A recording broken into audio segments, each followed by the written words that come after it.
আসসালামু আলাইকুম। আমি আজকে আপনাদের 10 নম্বর ক্লাসটা নিব, ডিজিটাল লিটারেসি সেশনের। মূলত আমাদের আজকের সেশনটা হচ্ছে বিভিন্ন ধরনের safety, security in online session বা ইন্টারনেট ভিত্তিক যে সকল থ্রেটস আছে সেগুলো সম্পর্কে জানা, এগুলি কিওয়ার্ড সম্পর্কে জানা, এবং এগুলি বেসিক তথ্যাদি।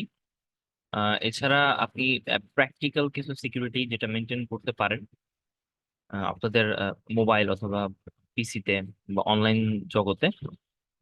এছাড়া আমরা চেষ্টা করবো আপনাদেরকে কিছু সফটওয়্যার অথবা ফায়ারওয়াল সম্পর্কে জানাতে, যেটার মাধ্যমে আপনি ডিজিটালি সেফ এন্ড সিকিউর থাকতে পারেন।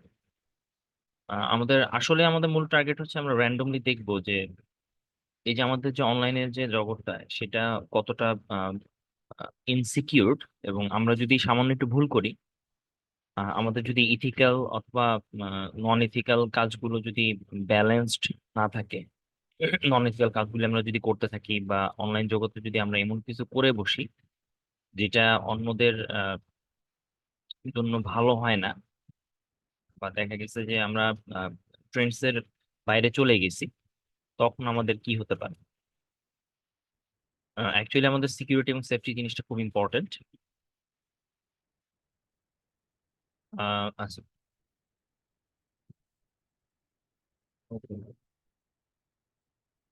এখন আমরা আপনাদেরকে প্রথমে দেখাবো যে অনলাইনে কত ধরনের সাধারণত digital safety and security part থাকতে পারে। একটা জিনিস প্রথমে বলে রাখা ভালো, সেটা হচ্ছে যে আমরা আহ, একদম শুরুর দিকে যদি চিন্তা করি, হ্যাঁ, কখন মানুষ সিকিউরিটি বা কোনো একটা সেফটি মেজারমেন্ট করে, এইটা আগে বুঝতে হবে। যখন আপনি দেখবেন যে একটা মানুষ বা একদল মানুষ একটা সমাজে বসবাস করে, কিন্তু তাদের ভিতরে বিশ্বাস বা ট্রাস্টের অভাব থাকে, একজন মানুষ আরেকজন মানুষকে বিশ্বাস করতে পারে না, বা হয়তোবা তাদের মধ্যে এমন কোনো রুলস এন্ড রেগুলেশন তাদেরকে বাধা দিতে পারে না, বা কোনো একটা চিন্তাধারা, কোনো একটা আইডিওলজি যেটা তাদেরকে আহ কোনোভাবে কন্ট্রোল করতে পারে না। এমতো অবস্থায় একটা মানুষ আরেকটা মানুষকে তখন ভয় পাওয়া শুরু করে, কারণ সিকিউরিটি শুধুমাত্র তাদের জন্যই প্রযোজ্য, বা সেফটি তাদের জন্যই প্রযোজ্য যেখানে একটা মানুষের সাথে ইনভলভমেন্ট আছে। আপনি যদি ন্যাচারালি চিন্তা করেন তাহলে সেফটিটা খুব গুরুত্বপূর্ণ। ন্যাচারালি একটা ডিজাস্টার ঘটে, যেমন হঠাৎ করে আপনি পড়ে যেতে পারেন, আহ, বা অ্যাক্সিডেন্ট হতে পারে কোনো একটা গাড়ির সাথে, অথবা কোনো একটা আহ, উম, আহ, বজ্রপাত হতে পারে, এটার কারণে আপনার কম্পিউটার নষ্ট হয়ে গেছে। এটা হচ্ছে সেফ থাকার জন্য আপনি ন্যাচারাল একটা এনভায়রনমেন্টের মধ্যে থেকে নিজেকে আলাদা নিরাপদে রাখার চেষ্টা করছেন। কিন্তু সিকিউরিটি ব্যাপারটা এরকম হয়ে গেছে যে যখন আমি দেখবো যে একটা সমাজ বা একটা দেশ, একটা একটা গ্রুপ অফ পিপলের মধ্যে ট্রাস্টের অভাব, এবং তারা কোনো রুলস মানে না, বা কোনো রিলিজিয়ন বুঝে না, বা তাদের ভিতরে বিশ্বাসের একটা অভাব আছে, বিশ্বস্ততার অভাব আছে, তখন তারা কোনো কিছুকেই তাদের ফান্ডামেন্টালি তাদের মনের ভিতরে কোনো কিছুকে আটকানোর জন্য ধারণ করে না। এই কারণে যেটা হয় যে তারা একটা কাজ যদি করে বসে, চুরি করে, হয়তোবা হত্যা করে, বা বিভিন্ন ধরনের আনইথিক্যাল অ্যাক্টিভিটি করে, এই অ্যাক্টিভিটি গুলো কিন্তু আমাদেরকে মিজার করতে মানে ভাবায় যে আমরা আসলে কি করব, মানে সিকিউরিটি অর্জনের জন্য। আমি দুটো এক্সাম্পল দিব আপনাদেরকে, সিকিউরিটি ব্যাপারটা আসলে কিভাবে কেন গ্রো করছে। ধরা যাক আপনি অনেক আগে চিন্তা করেন যে মানুষ যদি একটা দরজার ভিতরে সিম্পল একটা লক, সিম্পল একটা লক, টিটকিনি যেটাকে বলা হয়, আপনি এরকম একটা লক করে আহ, বাইরে চলে গেছেন ঘুরতে। আহ, একটা মানুষ আর একটা মানুষের বাসায় সহজে যাবেও না, খুলবেও না, দরজা ভাঙবেও না, যদিও ভাঙাটা ইজি। কিন্তু যতই দিন গেল ততই মানুষ কিন্তু এতটাই ডেসপারেট, চুরি অনেক কিছু হওয়া শুরু হইলো, তখন কিন্তু মানুষ কি করলো, ডাকাতি হওয়া শুরু হইলে তখন মানুষ লক, মানে আপনার প্রপার যে তালা, সেটার আবিষ্কার করলো, এবং আবিষ্কার করার পর সেটা আপনি ঘরে ঘরে দিলেন। একটা পর্যায়ে আসার পর মানুষ এখন লক, তালা শুধুমাত্র সেখানে থাকে না, আরো মজবুত আহ লক তৈরি করতে, এবং একই সাথে এখানে আরো ডিজিটাল লক এর প্রবর্তন আসছে। এটাগুলো একটা সিকিউরিটি। ব্যাংকে ভল্ট দেয় এবং সেখানে ভারী দরজা তৈরি করে, যুদ্ধের সময় যেন দুর্গ ভেঙে না আসতে পারে এই জন্য আপনি বিশাল বড় বড় আহ হয়তো বা লোহার একটা ঠেকনা দেওয়া থাকে এই বিষয়গুলি। এই যে যে পার্টগুলি, এই পার্টগুলি কখন হয়? যখন মানুষের ভিতরে অ্যাগ্রেসিভনেস মানে বিশ্বস্ততার অভাব আসে। মানুষ যখন মানুষের কাছ থেকে প্রোটেকশন খুঁজে, তখন এই জিনিসটা। এই জিনিসটা আপনি যদি ডিজিটাল ওয়ার্ল্ডে চিন্তা করেন, আমাদের একদম শুরুর দিকে যখন কোনো অনলাইন জগৎ তেমন আমরা পরিচিত ছিলাম না, হয়তো বা আমাদের জেনারেশন যেটা 90 সালের দিকে, তখন জাস্ট কম্পিউটার আসছে কিন্তু ইন্টারনেটটা ওইভাবে অ্যাভেলেবল। তখন আমরা কি করতাম? আমরা সিম্পলি কিন্তু কম্পিউটারটাকে রেখে দিতাম। কখনো কখনো কেউ যদি দেখে যে কম্পিউটারটা সিকিউর করতে হবে, একটা সিম্পল একটা পাসওয়ার্ড দিয়ে রাখে। আজকে আমাদের মোবাইল আসছে, আমরা এটাকে বায়োমেট্রিক দেই। আপনি ফেসবুকের পাসওয়ার্ড দেন, একই সাথে আপনি টু স্টেপ ভেরিফিকেশন দেন। কারণ এমনও হ্যাকাররা আছে যারা আপনার ওই একটা পাসওয়ার্ড ব্রেক করা কোনো বিষয় না, টু স্টেপ ভেরিফিকেশন আপনার মোবাইলটা অ্যাড করেন। মোবাইলের পাসওয়ার্ড ব্রেক করা কোনো কঠিন কিছুই না। এইভাবে কিন্তু আপনি দেখবেন যে একটা ব্যাংকে প্রতি 90 দিন পর পর পাসওয়ার্ড চেঞ্জ করে, না হলে আপনার ব্যাংকে সব টাকা পয়সা হ্যাক হয়ে যেতে পারে। তার মানে কি, দিন দিন মানুষের অবস্থা এতটাই শোচনীয় অবস্থায় চলে গেছে, মানুষের বিশ্বাস, মানুষের ধর্ম, মানুষের যে বোধ শক্তি, মানুষের যে বিবেক, এই কারণে মানুষ তাদের সিকিউরিটির পিছনে পিছনে প্রচুর পরিমাণ টাকা ঢালতেছে, হিউজ পরিমাণ টাকা। এবং এই যে টাকাটা ঢালে, এই কারণ কি, আপনি একটা থেকে আরেকটা সিকিউরিটি আপ করতে হয়। এত টেকনোলজিক্যাল ডেভেলপমেন্ট যতটা না মানুষ তার নিজের প্রয়োজনে কাজে লাগায়, মানে মানুষের উন্নতির জন্য কাজে লাগায়, আপনি দেখবেন তার অধিকাংশই অধিকাংশ কাজে লাগা হচ্ছে সিকিউরিটি পারপাসে। ফেসবুক, গুগল, যত কিছু চিন্তা করে না কেন, তারা কিন্তু অনেক অনেকগুলো সুযোগ সুবিধা আপনাকে দিচ্ছে। আপনার কম্পিউটারটা ঘরের ভিতরে পড়ে আছে, আপনি হয়তোবা অনেক কিছু করেন, অনেক গুরুত্বপূর্ণ কাজ আপনি এইটার থেকে মাধ্যমে করেন, আপনি আর্নিং করেন আপনার মোবাইলের মাধ্যমে। এখন আপনার মোবাইলটাই যদি চুরি হয়ে যায়, বা আপনার মোবাইলটাই যদি মানুষ কোনো একজন ব্যক্তি এসে হ্যাক করে আপনার মোবাইলের পার্সোনাল ইনফরমেশন গুলি নিয়ে যায়, যেগুলি নেওয়া উচিত না, তখন কিন্তু আপনার মাথায় আসবে যে এই মোবাইলের সিকিউরিটির পিছনে মোবাইলের চাইতে বেশি আমি টাকা খরচ করব। একটা আইফোন আপনি যখন কিনেন, তখন আইফোনের দাম যদি 1 থেকে 1.5 লাখ টাকা হয়, তাহলে আপনি কিন্তু আইফোনটা সেফটি অ্যান্ড সিকিউরিটি দুইটাই মেজার করেন। সেফটি মেজার করেন কিভাবে? আপনি আইফোনে খুব সুন্দর একটা কাভার লাগান যেটা পড়ে গেলে ভাঙবে না। বা এটা সিকিউরিটি কিভাবে মেজার করেন, আপনি ভিতরে ট্র্যাকার অন করে রাখেন, আপনি বায়োমেট্রিক দিয়ে রাখেন, আপনি অল টাইম জিপিএস ট্র্যাকিং এ থাকেন, ফলে যেটা হচ্ছে চুরি করে নিয়ে গেলে আপনি অ্যাটলিস্ট যেন খুঁজে পান। তার মানে দুইটাই কিন্তু আপনার লাইফের একটা পার্ট হয়ে গেছে। কিন্তু দুইটার জন্য আপনাকে সবসময় চিন্তায় থাকতে হয়। যদি একবার আপনি কোনো কিছু মিস করেন, আপনি যদি কোনো একটা পাসওয়ার্ড এর কোনো একটা হিন্টস কাউকে দিয়ে দেন, তাহলে সে আপনাকে হ্যাক করে ফেলতে পারে।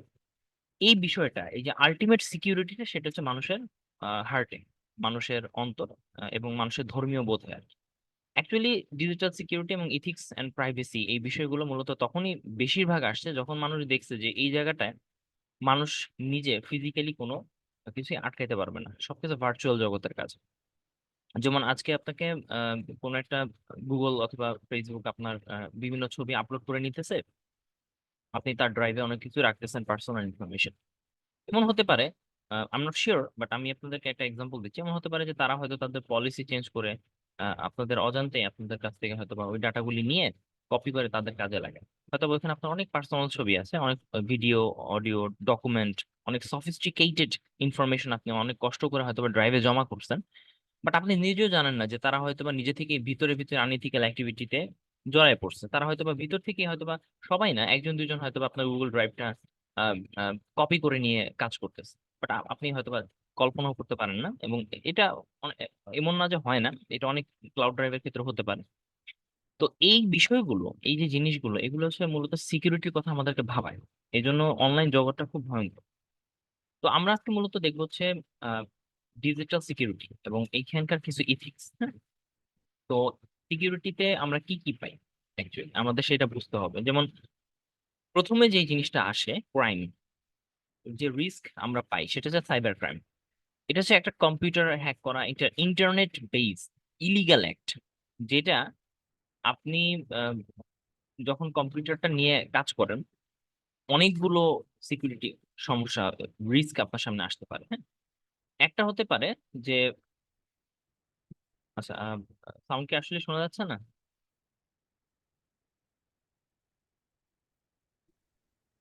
সাউন্ড শোনা যায়। আচ্ছা, ওকে, থ্যাংক ইউ। আহ, তো দেখেন কি কি রিস্কে আপনি থাকতে পারেন একটা কম্পিউটার বলেন অথবা একটা অনলাইনে আপনি কোনো কাজ যখন করবেন তখন প্রথমত হতে পারে আনঅথরাইজ অ্যাক্সেস। আমরা প্রত্যেকটা সম্পর্কে একটু একটু জানবো। আনঅথরাইজ অ্যাক্সেস বলতে বোঝায় আপনার অগোচরে আপনার কম্পিউটার আপনার মোবাইলটা কেউ চালাচ্ছে, আপনি জানেনও না, অথবা আপনি জানেন বাট আপনি জানেন না যে ভিতরে কি কাজ করতেছে। 2 নম্বর হচ্ছে হার্ডওয়্যার থেফট, চুরি করে নিয়ে যেতে পারে। 3 নম্বর হচ্ছে ইন্টারনেট অ্যান্ড নেটওয়ার্ক অ্যাটাক হতে পারে, বিভিন্ন ধরনের ভাইরাস অথবা বিভিন্ন ধরনের ডজ অ্যাটাক। সফটওয়্যারকে কপি করে নিয়ে যেতে পারে, ইলিগাল কপিং যেটাকে বলে, আমরা এগুলো খুবই ডিটেলসে জানার চেষ্টা করব।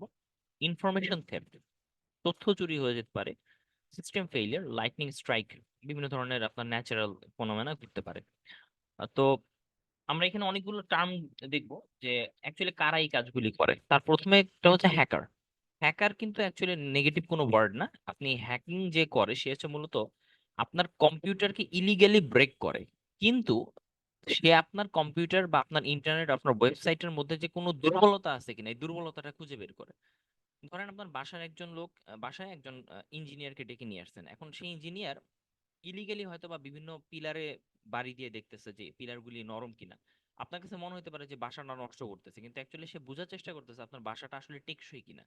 তো hacker is a good term actually, এটা একটা পজিটিভ দিকে যায়। কিন্তু সমস্যা হচ্ছে ক্র্যাকার, যিনি ক্র্যাকার, এ হচ্ছে একটু নেগেটিভলি যায়। এর ব্যাপারটা হচ্ছে কি ইলিগালি ইন্টারনেটের মাধ্যমে আপনাকে ডাটা কপি করে নিয়ে যায়, চুরি করে, বিভিন্ন ধরনের ভাইরাস আপনার পিসিতে ছেড়ে দেয়, একটা সফটওয়্যার চুরি করে নিয়ে যায়। কিন্তু দুজনের সেম স্কিল, বাট তার অবস্থা হচ্ছে যে সে হয়তো আপনাকে নেগেটিভলি কাজ করতেছে, নেগেটিভলি আপনাকে করে, কিন্তু হ্যাকার যেটা করে পজিটিভলি আপনার ইমপ্রুভ করার চেষ্টা করে যে ঠিক আছে এই জায়গাটা ঝামেলা আছে আপনি এটা নিয়ে কাজ করেন, আপনার ভুলগুলি ধরায় দেন। স্ক্রিপ্ট কিডি, আহ, এই ধরনের ব্যক্তিরা সাধারণত আপনার কম্পিউটারে এমন একটা প্রোগ্রাম ইনস্টল করে দিবে যার মাধ্যমে আপনার কম্পিউটার বা নেটওয়ার্ক সিস্টেমটি ব্রেক হয়ে যায়, আপনার কম্পিউটারে যে কোনো সময় অ্যাক্সেস করতে পারবে, যে কোনো সময় নেটওয়ার্ক অ্যাক্সেস করতে পারবে।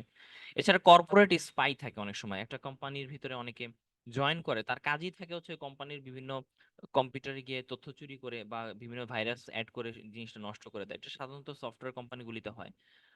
আনএথিক্যাল এমপ্লয়ি থাকে, যারা হচ্ছে কোনো নিজেদের স্বার্থে বা টাকার জন্য যে কোনো কারণে হয়তো সিকিউরিটি উইক করে ফেলে। ধরা যাক আমি টাকার অভাবে আছি, কোনো একটা কোম্পানিতে গেলাম, সে কোম্পানি সিকিউরিটি উইক করে আমি সেখান থেকে পাসওয়ার্ড আরেকজনকে দিয়ে দিছে, সে এখানকার কোম্পানি অনেক ইনফরমেশন চুরি করে নিয়ে গেছে। এটা হচ্ছে আনএথিক্যাল এমপ্লয়িজ।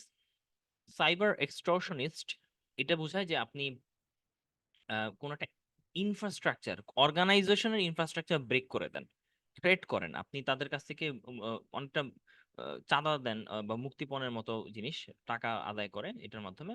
যদি কিছু টাকা না দেওয়া হয় তাহলে তারা ক্ষতি করে, অনেকটা এরকম। আর সাইবার টেররিস্ট হচ্ছে এমন একটা আহ, এমন এক ধরনের হ্যাকার টিম, অ্যাকচুয়ালি তারা এতটাই আহ, মানে ডিস্ট্রাকটিভ যে তারা কম্পিউটারকে বিভিন্ন পলিটিক্যাল বা ডিফেন্স রিলেটেড ইস্যুতে ড্যামেজ করে দেয়। একটা সাইবার টেররিস্ট আপনারা সবচেয়ে বেশি ভালো করে দেখবেন যে আমেরিকা বা হচ্ছে রাশিয়ান ওয়ারের ক্ষেত্রে দেখা গেছে যে আহ, অনেক সময় সাইবার অ্যাটাক করে, তখন অনেকগুলো কম্পিউটার, লক্ষ লক্ষ কম্পিউটার হয়তো বা তারা নষ্ট করে ফেলে একসাথে।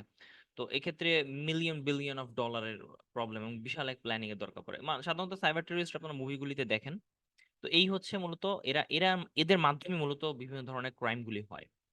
এছাড়া ইন্টারনেট এবং নেটওয়ার্ক অ্যাটাক, প্রথম যে অ্যাটাকটা সেটা হচ্ছে, সেটা কি কি হতে পারে, যেমন আমরা ভাইরাসের নাম শুনছি অনলাইন জগতে, হ্যাঁ আমরা ভাইরাস ছাড়াও কি দেখতে পাই, ভাইরাস আছে, আপনি ভাইরাসের অ্যাটাক পাবেন। এখন ভাইরাস কিন্তু এমন একটা সফটওয়্যার, হ্যাঁ ধরা যাক আমি আপনাকে একটা সফটওয়্যার লিখে দিছি, একটা প্রোগ্রাম, এই প্রোগ্রামটা একটা ফাইলে থাকে, এই ফাইলটা আপনি বুঝতেই পারবেন না এই ফাইলটা আসলে একটা ভাইরাস। একটা ফাইলের মধ্যে হয়তো বা থাকতে পারে এরকম যে আহ, বারবার রিস্টার্ট হবে, এরকম আমি প্রোগ্রাম লিখে দিছি। খুব সংক্ষেপে আমি বুঝাচ্ছি আপনাকে। এই যে বারবার রিস্টার্ট হওয়ার একটা প্রোগ্রাম আমি আপনাকে লিখে দিছি, এটা আপনি কম্পিউটারে কোনোভাবে যদি আমি আপনার সিস্টেম ফাইলের মধ্যে, সিস্টেম ফাইল বলতে বোঝায় যে অনেক সময় আপনি যে ফাইলটা ইউজ করেন, যেই আচ্ছা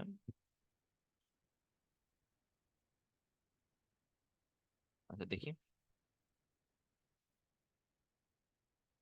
যে ফাইলটা আপনি ইউজ করতেছেন, যেমন উইন্ডোজ সি ড্রাইভে, সেই জায়গায় আপনি দেখবেন যে আহ, একটা জায়গায় যদি ফাইলটা কপি করা থাকে, ও কি করবে আপনার আপনি হয়তো বা রিস্টার্ট করতেছেন না বা কম্পিউটার বন্ধ করতেছেন না, সে নিজে বারবার বন্ধ করে দিতেছে, এরকম একটা আনওয়ান্টেড প্রোগ্রাম। আরেক ধরনের ওয়েব ভাইরাস আছে, সেটাকে বলা হয় ওয়র্ম। ওয়র্মটা আসলে খুবই ইরিটেটিং, এটা ক্ষতিকর না, এটা হচ্ছে অনেকটা বারবার আপনাকে মেসেজ দিবে, কিছুক্ষণ পর পর একটা ইরর মেসেজ দিবে, সাউন্ড হবে, আপনি এটাকে কেটে দিবেন, 10 মিনিট পর আবার আসবে। এরকম কিছু ইরিটেটিং একটা বিষয় ওর্মে ঘটে। সো আপনি ওর্মটাও বুঝবেন যে আপনার কম্পিউটারে যদি কোনো পেন ড্রাইভ থেকে সাধারণত এই ধরনের ভাইরাসগুলি কপি হয়ে আসে, এই জন্য পেন ড্রাইভ হঠাৎ করে আপনি পিসিতে অ্যাড করবেন না। ট্রোজান হর্স এটা একসময়কার সবচেয়ে ভয়াবহ, এখন পর্যন্ত সবচেয়ে ভয়াবহ একটা ভাইরাস। এবং এইটা আসলে মূলত কি, দেখতে মনে হয় একটা সফটওয়্যার, আপনি ধরেন এমএস ওয়ার্ডের একটা অ্যাসাইনমেন্ট ইন্টারনেট থেকে ডাউনলোড করছেন, অথবা আপনি পিসি থেকে একটা গেম ডাউনলোড করছেন ইএক্সি ফাইলে, এখন ওই গেমটা নিয়ে এসে আপনি যখন ইনস্টল দিছেন আপনার মনে হবে গেম, বাট ওই গেমের ব্যাকগ্রাউন্ডে আপনার একটা ট্রোজান হর্স, এটা ট্রোজান হর্স একটা রোমান একটা হিস্ট্রি থেকে আসছে, সো যেখানে হিডেন অবস্থায় সব শয়তানগুলো লুকায় থাকে এরকম বিষয়টা। এবং তারা পরবর্তীতে যখন মেইন জায়গায় পৌঁছায়, অর্থাৎ তার মেইন কোনো প্লেসে যায়, তখন সেটাকে মানে বার্স্ট হয়ে বের হয়, এবং সেটা আসলে মূলত তারা স্প্রেড হয় আর কি। এবং এখান থেকে আপনার ক্ষতি করে আপনার কম্পিউটারটা, আপনি কিন্তু এটা রিপ্লিকেট করে না, কপি হয় না, ওই জিনিসটা হয়তো বা আপনার কম্পিউটারের কোনো একটা ডাটাকে নষ্ট করে দিল, কপি করা বন্ধ করে দিল, বা রিস্টার্ট দিয়ে দিল, এরকম বিষয়টা। রুটকিট এটা হচ্ছে কম্পিউটার বা মোবাইল ডিভাইসে কন্ট্রোল করে। যেমন আপনার মোবাইলটার মধ্যে যদি রুটকিট ইনস্টল দেওয়া থাকে, তাহলে ঝামেলাটা হচ্ছে যে অন্য জায়গা থেকে, মানে অন্য একটা ইন্টারনেট লাইন থেকে অন্যজন দূরে থেকে আপনার মোবাইল বা কম্পিউটার কন্ট্রোল করতে পারবে। স্পাইওয়্যার হতে পারে, এই স্পাইওয়্যারটা বেশি মানুষ ইউজ করে সাধারণত একটা কম্পিউটারে। ধরেন আপনি আপনার কম্পিউটারে আমি একটা সফটওয়্যার ইনস্টল করে দিয়ে আসলাম, এই সফটওয়্যার বা এই ধরনের স্ক্রিপ্ট গুলো সাধারণত আপনি অনলাইনে যত কাজ করেন, আপনি ধরেন একটা ব্যাংকে লগ ইন করছেন, অনলাইন ট্রান্সফার করছেন, এখন আমি তো দেখছি আপনার পাসওয়ার্ডটা কি, এটা তো আর কেউ দেখেনি। স্ক্রিনে যত ধরনের কাজ হয়, আপনি যে সকল জায়গায় যান, যে কাজগুলো করেন অনলাইনে, যে ইনফরমেশন গুলো যে কোথায় জমা রাখছেন, সবগুলো সে স্পাইং করে দেখে, এবং সে ইন্টারনেটের মাধ্যমে পাঠায় দেয় ডাটাগুলিকে। আর অ্যাডওয়্যার হচ্ছে সবচেয়ে বিরক্তিকর জিনিস। সাধারণত এটা কোনো ভাইরাস টাইপস অফ কিছু পুরোপুরি না, কিন্তু এটা হচ্ছে আপনার একটা ওয়েব পেজ, ইমেইল বা বিভিন্ন ধরনের ইন্টারনেট সার্ভিস এর বিভিন্ন ধরনের মেইল পাঠায় আপনাকে, আপনার কাছে মনে হয় যে মেইলগুলো ক্লিক করলে দেখা গেছে তারা একটা pop up message box open করে, এবং তখন আপনার ভাইরাস বা জিনিসগুলো ওপেন হয়। এগুলি সাধারণত আপনার ডাউনলোড অপশনে গেলে দেখতে পান। আহ, যদি জিমেইলে আপনি বিভিন্ন ধরনের দেখেন, আমি ট্রাই করি দেখি এখানে স্প্যাম মেসেজ আছে কিনা দেখানোর, যেখানে আসলে মূলত অ্যাডওয়্যার থাকতে পারে। 115টার মতো স্প্যাম আছে। তো ধরেন এই এই ধরনের স্প্যাম মেসেজ গুলি থাকে সাধারণত। তো এই স্প্যাম মেসেজ গুলি সাধারণত আপনি হয়তো বা চান নাই, বাট তারা এখানে পাঠাই দিছে বিষয়টা।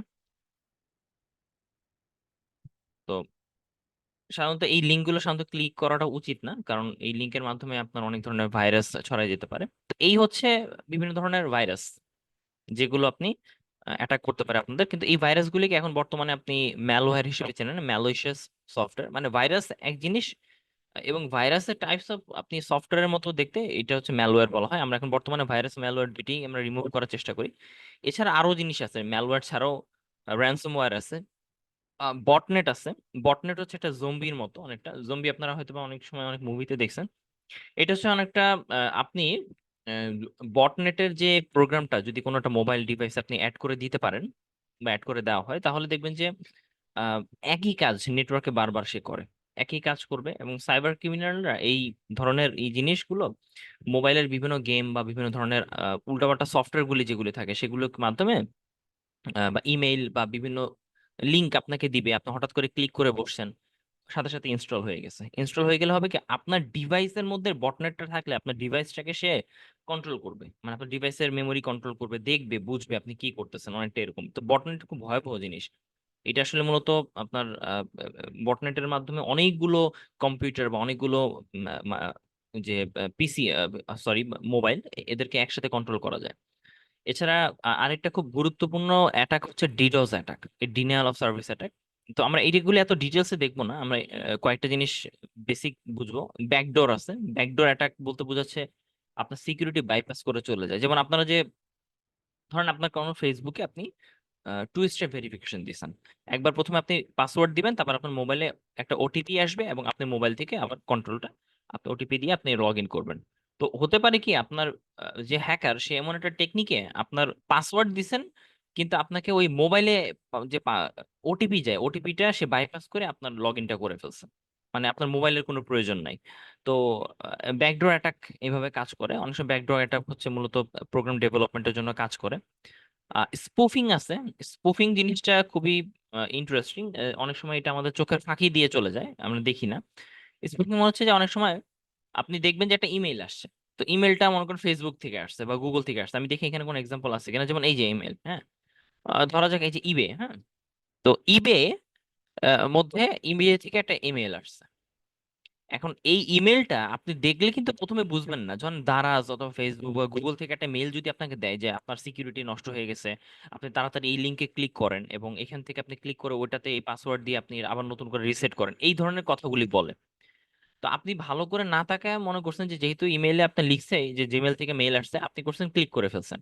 এই যে হঠাৎ করে ক্লিক করে ফেলছেন, এই জিনিসটা হচ্ছে স্পুফিং। এখন আপনি খেয়াল করতে হবে যে আপনার মেইলটাতে যে আপনার যে লিঙ্কটা আছে, লিঙ্কটা এই যে লিঙ্ক, এই যে ইমেলটা, ইমেলটা কি আসলে ইবের কিনা, আসলে জিমেলের কিনা বা গুগলের কিনা। আপনি যদি খেয়াল না করে ক্লিক করে ফেলেন, তাহলে তারা ওই আপনার ওই লিঙ্কের মাধ্যমে আপনার ইনফরমেশন গুলি কপি করে নিয়ে যায় বা আপনার অন্য একটা ওয়েবসাইটে নিয়ে গিয়ে আপনাকে ক্ষতি করে। তো এইটা একটা সমস্যা স্পুফিং এর ক্ষেত্রে। আচ্ছা, আর আমরা ফায়ারওয়াল সম্পর্কে এর আগেও জানছি, আমরা আরো ডিটেলস পরে জানবো যখন আমরা উইন্ডোজ সম্পর্কে দেখব। এছাড়া আনঅথরাইজ অ্যাক্সেস এন্ড ইউজ বলতে একটা জিনিস আছে যে আপনি সেফ গার্ডের জন্য আপনি কাউকে আহ, এমন ভাবে ইউজ করতে দিবেন না বা অ্যাক্সেস করতে দিবেন না যেটা কারণে আপনার কম্পিউটারের ইনফরমেশন গুলো হারাই যেতে পারে বা চুরি হইতে পারে। এখানে দুইটা বিষয় আছে, একটা হচ্ছে আনঅথরাইজ অ্যাক্সেস আর একটা হচ্ছে আনঅথরাইজ ইউজ। আনঅথরাইজ অ্যাক্সেস মানে কি? ধরা যাক আপনি একটা কোম্পানি, আপনার মোবাইল, আপনার একটা পিসি পার্সোনাল, যেখানে খুব গুরুত্বপূর্ণ ডকুমেন্ট আছে। এখন আপনি সেটাকে কাউকে ধরতে দিবেন না আপনার ছাড়া। আপনি সেটাকে পাসওয়ার্ড দিয়ে রাখবেন, ওকে? পাসওয়ার্ড বা বিভিন্ন ধরনের বায়োমেট্রিক ফিঙ্গারপ্রিন্ট দিয়ে রাখবেন, যাতে এটা কেউ স্পর্শ করতে না পারে বা ধরলেও এক্সেস করতে না পারে, এটা খুলতে না পারে। এই যে যে এক্সেস করতে দিচ্ছেন না, কিন্তু কেউ যদি কোনোভাবে আপনার কাছ থেকে পাসওয়ার্ডটা জেনে বা হ্যাক করে ইউজ করা শুরু করে, এটাকে বলা হচ্ছে আনঅথরাইজ অ্যাক্সেস। এটা আপনি দেখলেই সমস্যা, আপনি দেখলেই বুঝবেন যে সে এক্সেসটা করতেছে। আচ্ছা, আর আরেকটা হচ্ছে আনঅথরাইজ ইউজ। আনঅথরাইজ ইউজ বলতে যেটা বোঝাচ্ছে যে আপনি সেম জিনিস কাইন্ডস অফ, কিন্তু ইউজের ক্ষেত্রে হচ্ছে আপনার পারমিশনটা আছে, কিন্তু আপনি ইলিগেল অ্যাক্টিভিটি করতে দিবেন না। যেমন আপনি একজনকে বলে দিচ্ছেন যে তুমি আমার কম্পিউটারটা ইউজ করো, বাট তুমি আমার কম্পিউটার দিয়ে কখনো ফেসবুক ইউজ করো না। আপনি এইটুকু বলে দিচ্ছেন, আপনি একটা জায়গায় রেস্ট্রিকশন দিয়ে দিচ্ছেন। এখন কেউ যদি ফেসবুকটা ইউজ করার জন্য নতুন করে সফটওয়্যার ইনস্টল করে ফেসবুক আপনারটা লগ আউট করে সে লগ ইন করে ইউজ করে, তাহলে এটা হচ্ছে আনঅথরাইজ ইউজ। তাহলে একটা হচ্ছে ইউজ করতে না দেওয়া, আর একটা হচ্ছে দেওয়া কিন্তু নির্দিষ্ট সীমার মধ্যে দেওয়া। তো এর ক্ষেত্রে অনেক সময় সেফগার্ড তৈরি করে। সেফগার্ড বলতে হচ্ছে কি আপনি অ্যাক্সেস কন্ট্রোল করেন। অ্যাক্সেস কন্ট্রোলের ব্যাপারটা এরকম যে আপনি ইউজার নেম পাসওয়ার্ড দিয়ে রাখেন। ইউজার নেম পাসওয়ার্ড তো আপনারা সবাই জানেন কিভাবে দিতে হয়, এটা একটা ইস্যু। এর মাধ্যমে সিকিউরিটি মেজার করা হয়। ইউজার নেম পাসওয়ার্ড ছাড়াও আর এক্সেস বন্ধ করার জন্য অনেক সময় পাস ফ্রেজ দেওয়া হয়। পাস ফ্রেজ বলতে আপনি এমন একটা কিওয়ার্ড দিবেন যে ওয়ার্ডটা আপনার আপনি জানেন আর কেউ জানে না, আপনার মাথায় এই ওয়ার্ডটা আছে, সেই ওয়ার্ডটা দিতে পারেন, এটা একটা পাসওয়ার্ড হিসেবে কাজ করে। পিন, পার্সোনাল আইডেন্টিফিকেশন নাম্বার, 4 থেকে 6 ডিজিটের একটা সিম্পল নাম্বার, যে নাম্বারটা আপনি ক্লিক করতে পারেন। এটিএম ব্যাংকে আপনি এই নাম্বারটা দেখবেন, পিন। এছাড়া আপনি দিতে পারেন প্রসেসড অবজেক্ট। অবজেক্ট বলতে হচ্ছে ধরেন আপনার হাতে এমন একটা ডিভাইস আছে বা এমন একটা ছোট কার্ড আছে, ছোট্ট একটা পেন ড্রাইভ আছে, যেটা টাচ করলেই বা যেটা অ্যাড করলে আপনার সিকিউরিটি অন হয়ে যায়। বায়োমেট্রিক ডিভাইস আছে, আপনি ফিঙ্গারপ্রিন্ট দিতে পারেন, রেটিনা স্ক্যান দিতে পারেন, ফেসিয়াল রিকগনিশন সিস্টেম দিতে পারেন, হাতের স্পর্শ বা হাতের যে শেপ সেটা ভেরিফিকেশন দিতে পারেন, এরকম অনেকগুলো, বা সিগনেচার ভেরিফিকেশন দিতে পারেন। এরকম অনেকগুলো ভেরিফিকেশন সিস্টেম আছে, যেটার মাধ্যমে আপনি এক্সেসটাকে স্টপ করতে পারেন। রেটিনা স্ক্যান করতে পারেন চোখের মাধ্যমে।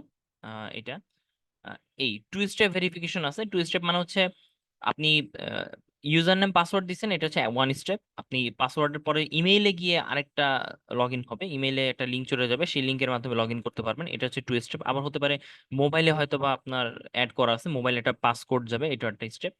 এরকম আপনি বিভিন্ন ধরনের অথেন্টিকেটর আছে যে স্টেপগুলি দুই তিনটা, যেমন এখানে দেখেন, বা ইউজার নেম পাসওয়ার্ড দেওয়ার পরেও সে আপনাকে মোবাইলে একটা মেসেজ পাঠাইছে এবং সেই মোবাইলে মেসেজটা দেওয়ার পর 2 স্টেপ অথেন্টিকেট হওয়ার পরে সে আপনাকে লগ ইন করাইছে। তো এই হচ্ছে মোটামুটি আপনি এক্সেস কন্ট্রোল করার জন্য কাজ করতে পারেন। হ্যালো, আসসালামু আলাইকুম স্যার। ওয়ালাইকুম আসসালাম। জি। স্যার, আমি তো আজকে নতুন জয়েন হয়েছি, মানে এতদিন কোনো জিমেইলে আমার মানে ক্লাসের কোনো লিংক আসে নাই। আচ্ছা, আমি আপনাদের এই বিষয়টা আমি একদম ক্লাসের শেষের দিকে আমি সলভ করবো, ঠিক আছে? আপনি জাস্ট ঠিক। রাতে ক্লাস করতে থাকেন, হ্যাঁ। ওকে। আর গুগল লিংকটা একটু আমাকে দিন। আচ্ছা, ঠিক আছে, আমি আপনাদেরকে সব কিছু বুঝাই দিব না ক্লাসের শেষের দিকে। ওকে। দেন আরেকটা যে প্রবলেম হতে পারে সেটা সফটওয়্যার থেফট। এখন সফটওয়্যার থেফট জিনিসটা খুব আনফরচুনেট। আমরা মানে কম বেশি মোটামুটি সবাই এটার সাথে জড়িত, এমন না যে আমরা একদমই খুব সৎভাবে এটাকে ইনভলভ হতে পারি। এটা সম্পর্কে একটু আপনাদের ক্লিয়ার আইডিয়া থাকা দরকার সবার, একদম সবার। আপনি কম্পিউটার ভালো করে ইউজ করেন আর না করেন, আপনি জব করেন আর আপনি হয়তোবা প্রফেশনাল লাইফে হয়তোবা একজন ইঞ্জিনিয়ার, বা আপনি নিজেও হ্যাকার হতে পারেন, বা আপনি হতে পারে যে কোনো একটা বিজনেস করতেছেন, আপনি দেখবেন যে আপনাকে কম্পিউটার ইউজ করতে হবে কোনো না কোনো ভাবে। এবং কম্পিউটার ইউজ করার ক্ষেত্রে আপনাকে সফটওয়্যার ইউজ করতে হবে, এবং সফটওয়্যার ইউজের ক্ষেত্রে আপনার সফটওয়্যার থেফট পার্টটা লাইফের সাথে একদম জড়িত হয়ে গেছে, এবং এটা খুব সেন্সিটিভ একটা ইস্যু। এটা ধর্মীয় দিক থেকে সেন্সিটিভ একটা ইস্যু। আপনি এটা যদি রিয়েল লাইফও চিন্তা করেন, এটা আরো ভয়াবহ একটা বিষয় যে আপনি সফটওয়্যার থেফটের সাথে ওতপ্রোতভাবে আমরা কিভাবে জড়িত, এবং কেন এটা কোন দিক থেকে পজিটিভ কোন দিক থেকে নেগেটিভ, কিভাবে আপনি এটা কন্ট্রোল করবেন সেটা সম্পর্কে আপনার জানাটা খুব জরুরি। সফটওয়্যার থেফটের একটা পার্ট হচ্ছে কি যে আপনি আহ, কেউ যদি সফটওয়্যারটা চুরি করে, মনে করেন আমি অনেক কষ্ট করে একটা সফটওয়্যার বানাইছি এবং এই সফটওয়্যারটা মানুষের কাজে লাগবে, এখন ওই সফটওয়্যারটা কেউ চুরি করে নিয়ে বললো যে আমার এটা আমার সফটওয়্যার, একটু নাম টাম চেঞ্জ করে বা একটু ডিজাইন চেঞ্জ করে বললো এটা আমার সফটওয়্যার, তাহলে এটা এক ধরনের চুরি। আরেকটা হচ্ছে সফটওয়্যারটা চুরি করে নিয়ে ডিলিট করে দিচ্ছে, এটা হতে পারে, বা ডিলিট করে দিল। বা এটা হতে পারে যে আমরা যেটা করি সাধারণত যে হয়তো সফটওয়্যারটা আমরা ডাউনলোড করছি কিন্তু তাকে আমি পে করি নাই, বাট আমি ডাউনলোড করে ক্র্যাক করছি, ক্র্যাক করে সেটাকে ইউজার নেম পাসওয়ার্ড ব্রেক করে আমি একটা অ্যাক্টিভেশন কোড দিয়ে আমি চালাচ্ছি, ইলিগাল। আপনি কিনছেন, আরেকটা হতে পারে আপনি সফটওয়্যারটা কিনছেন, বাট আমি কি করছি সফটওয়্যারটা কপি করে নিয়ে এসে আমি চালাচ্ছি। তাহলে এখানে অনেকগুলো কিন্তু নিয়ম আছে, বিষয় আছে। একটা হচ্ছে ফিজিক্যালি সফটওয়্যারটা চুরি করে নিয়ে গেছে, অবশ্যই এটা চুরি, থেফট। সো এটা একটা প্রবলেম যে এটা আপনার হয়তো বা একটা সাইবার ক্রাইমের একটা আওতায় পড়ে। আবার আপনি যদি সফটওয়্যারটা ডিলিটই করে দেয় কেউ, তাহলে এটা হিংসাবশত, যে অনেক কষ্ট করে আমি সফটওয়্যারটা বানাইছি ডিলিট করে দিল। 3 নাম্বার হতে পারে যে এইখানে হচ্ছে মূল পার্টটা, যে আপনি বা আমরা আমরা সাধারণত কি করি, মানে আমাদের অনেকেই যেটা করে যে টরেন্ট থেকে একটা সফটওয়্যার ডাউনলোড করে বা একটা ওয়েবসাইট থেকে একটা সফটওয়্যার ডাউনলোড করে, এবং সফটওয়্যারটা কিন্তু আসলে পেইড সফটওয়্যার, কেনা সফটওয়্যার, কিন্তু আমরা কিনি না। আমরা কি করি, কিজেন অথবা কেএমএস অথবা কেমস্পিকো বা হচ্ছে ক্র্যাক প্যাচ, এগুলি ইউজ করি। এই যে ক্র্যাক প্যাচ যেগুলি ইউজ করতেছে সেই জিনিসগুলো আসলে কি? যেমন আমি যদি আপনাদেরকে আমি একটা ওয়েবসাইটে, ধরেন ফক্সিট,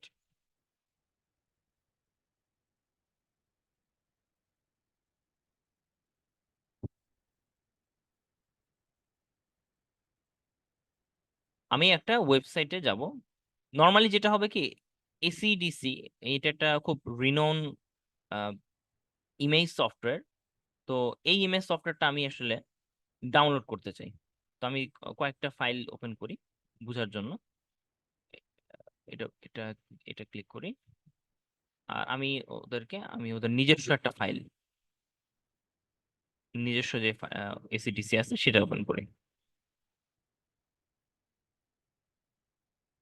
এটা, তো আপনি যদি এসিডিসি এই সফটওয়্যারটা যদি দেখেন, আহ,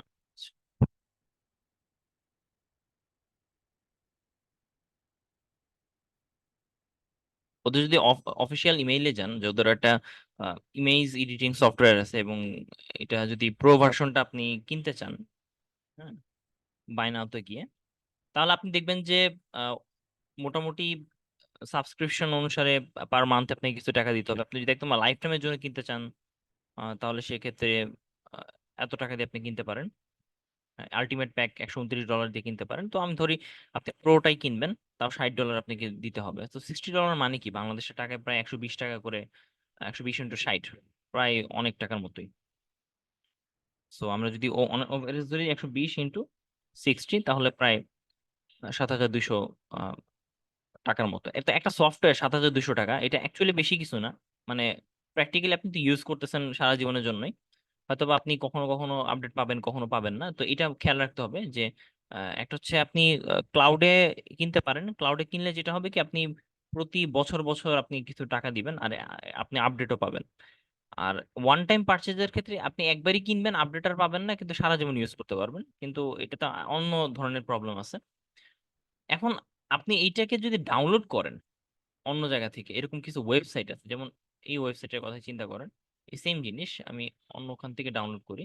ধরেন এসিডিসি আমি কোনটা নিব, এইটা, ওকে। আমি দেখবো যে এটা আসলে ফ্রি পাওয়া যায় কিনা। ফুল ফ্রি লিখলাম, এবং প্রফেশনালি দেখি আছে কিনা কোথাও। এই ওয়েবসাইটটা দেখি, ডাউনলোড প্রিভিউতে যাই, ফাইল সিআরে যাই। এখানে অনেকগুলো ওয়েবসাইট আছে, কারেন্ট পিসি আছে খুব বিখ্যাত। আমরা এগুলিতে যাই। তো কারেন্ট পিসিতে আমি যাই।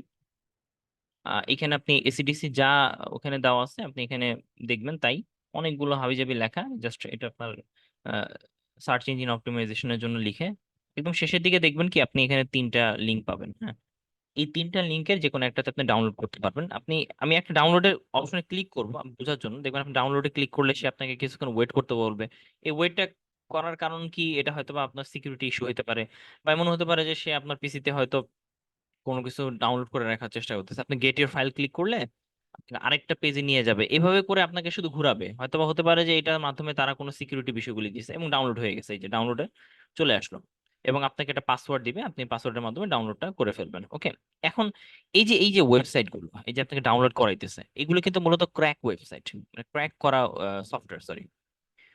ক্র্যাকার সফটওয়্যার মানে হচ্ছে আপনি যেটা ওনারা কিনছে, হয়তো বা কারো কাছ থেকে কেনা হয়েছে, এবং তার কাছ থেকে সে পাসওয়ার্ডটা নিয়ে বিভিন্ন মেকানিজমের মাধ্যমে আপনার পিসিটা যেন আর কখনোই আপডেট না চায়, আপনার পিসিটা যেন আর কোনোদিন অ্যাক্টিভেশন কি না চায়, ইন্টারনেট থেকে এটা কানেক্ট করতে না পারে, শুধু আপনি ইউজ করেই যাবেন সারা জীবন, এরকমই হয়। এই সিস্টেমে আপনি এটাকে চালাইতে পারবেন সারা জীবন, কোনো সমস্যা হবে না, যতক্ষণ পর্যন্ত আপনি নতুন করে কম্পিউটার সেট আপ না দেন।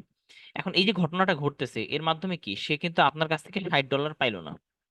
এইখানে হচ্ছে আনএথিক্যাল অ্যাক্টিভিটিটা, যে এ $60 পাচ্ছে না।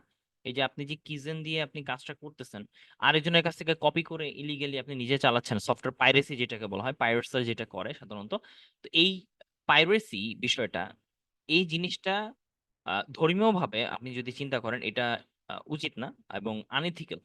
অ্যাকচুয়ালি কিন্তু আনইথিক্যাল, কারণ এটা কিন্তু তাদের জন্য একটা হার্মফুল। যারা এত কষ্ট করে একটা সফটওয়্যার তৈরি করছে, বাট আপনি মানে বিনামূল্যে ইউজ করতেছেন, বাট আপনি কোনো চিন্তাই করতেছেন না যে তাদেরকে কিছু প্রোভাইড করার। তো সফটওয়্যার থ্রেফটের ক্ষেত্রে অনেক সময় তারা অনেক ধরনের মেজার করে, কিন্তু অ্যাকচুয়ালি মেজার করে লাভ নেই। আপনি চিন্তা করে দেখেন যে মাইক্রোসফট উইন্ডোজ পর্যন্ত আমরা পাইরেসি, আমরা কিন্তু রিয়েল উইন্ডোজটা চালাই না, মানে আমরা শুধু কপি করা উইন্ডোজটা চালাই। তো চেষ্টা করবেন যতটুকু সম্ভব আপনি ফ্রি ভার্সন অ্যাভয়েড করা। যদি ফ্রি ভার্সন আপনাকে ইউজ করতেই হয়, আপনি সেই ফ্রি ভার্সনটা ইউজ করার চেষ্টা করবেন, যেটা তারা এত বছর হয়ে গেছে যে ওইটা তারা ফ্রি দিয়ে দিছে অ্যাকচুয়ালি, মানে ওটা এখন তারা কেনা বেচার মধ্যে নাই, এবং তারা ওইটাকে ওপেন করে দিছে, আপনি সেটাকে ডাউনলোড করে ইউজ করতেছেন। এটা করতে পারেন, কারণ সাধারণত প্যাচ বা ক্র্যাক সফটওয়্যার গুলোতে এমন ভাইরাস থাকে যে আপনি এখন বুঝবেন না, হয়তো বা দেখা গেছে যে 1 বছর 2 বছর পরে এটা টাইম বোমের মতো কাজ করে, সাধারণত এরকম হয়। তো এইটা হচ্ছে সফটওয়্যারের একটা বিষয়। তো আপনার মোস্ট অফ দ্য কেসে যেটা হয় কি, অনেক মানে প্রক্সি সফটওয়্যার বা বিকল্প সফটওয়্যার আপনি পাবেন, সো সেগুলো আপনি ইউজ করতে পারেন। এরপর হচ্ছে ইনফরমেশন থেফট। সো ইনফরমেশন থেফটের যে পার্ট, সেটা হচ্ছে আপনি আহ, আপনার তথ্য চুরি, যেটা আপনারা খুব প্রায় খেয়াল করেন যে বাংলাদেশ বা বিভিন্ন জায়গায় আপনি দেখেন যে একজন আরেকজনের ইনফরমেশন হ্যাক করে নিয়ে চলে গেছে। যেমন জুলিয়াস অ্যাসাঞ্জ, হয়তো আপনি শুনছেন যে উইকিলিক্স এর মাধ্যমে বিভিন্ন ইনফরমেশন হ্যাক করে নিয়ে চলে গেছে। এখন তথ্য চুরি জিনিসটা অনেক সময় পজিটিভ হয়, অনেক সময় নেগেটিভ হয়। পজিটিভ হয় যখন মানুষের কল্যাণে আপনি এটাকে চুরি করে মানুষকে বুঝাই দিচ্ছেন যে দেখো এই ঘটনা ঘটতেছে, এটা ঠিক না, এটা তোমাকে মানতে হবে, বুঝতে হবে। আবার অনেক সময় যেটা হয় যে এটা খুব সিকিউরিটি রিজন, মানে আপনার নিজস্ব পার্সোনাল ইনফরমেশন আপনি কেন আরেকজনকে চুরি করতে দিবেন, তাই না? তো তথ্য চুরির বিষয়টা এতটাই ভয়াবহ যে আপনারা এখন দেখবেন যে ফেসবুক বা গুগল বা বিভিন্ন জায়গায় মানুষের পার্সোনাল ছবি বা পার্সোনাল ভিডিওগুলোকে শর্ট ক্লিপ বানায় কিন্তু সেগুলিকে ছেড়ে ভাইরাল করে দেয়, মানুষগুলি সেখানে লাইক কমেন্ট শেয়ার দেয় এবং অনেক ধরনের কমেন্ট করে, হেট কমেন্ট করে। এবং এটা এতটাই খারাপ যে আপনি একটা মানুষের লাইফ ধ্বংস করে দেওয়ার জন্য এনাফ, আপনি ইনফরমেশন থেফট করে তাকে ব্ল্যাকমেল করতে পারবেন। হ্যাঁ, তো এই জন্য ইনফরমেশন থেফট বা কারো চ্যাট মেসেজিংটা স্ক্রিনশট রেখে দেওয়া বা সেটার মেসেজগুলিকে পাস করে দেওয়া আরেকজনকে, আরেকজন দুইটা মানুষের মধ্যে মেসেজ দেখা, হ্যাঁ, যখন মিডিয়া আদান প্রদান করতেছে সেটাকে কপি করে নিয়ে যাওয়া, এই জিনিসটা খুবই খারাপ। এখন এই জিনিসগুলোকে যদি মানে হেল্প করতে হয় তাহলে চেষ্টা করবেন আপনারা নিজেরা এনক্রিপশন মেথড তৈরি করতে। যেমন আপনারা হোয়াটসঅ্যাপ যখন চালান তখন হোয়াটসঅ্যাপের মেসেজগুলো এনক্রিপ্টেড অবস্থায় যায়, এটা বাই ডিফল্টই এরকম থাকে। কিন্তু আর কোনো মেসেজিং আপনি এনক্রিপশন ওয়েতে যায় না। এনক্রিপশন মানে বোঝায় যে আপনি লিখতেছেন এবিসিডি, বাট এটা অন্য একটা ওয়ার্ডে কনভার্ট হয়ে চলে যায় আর কি।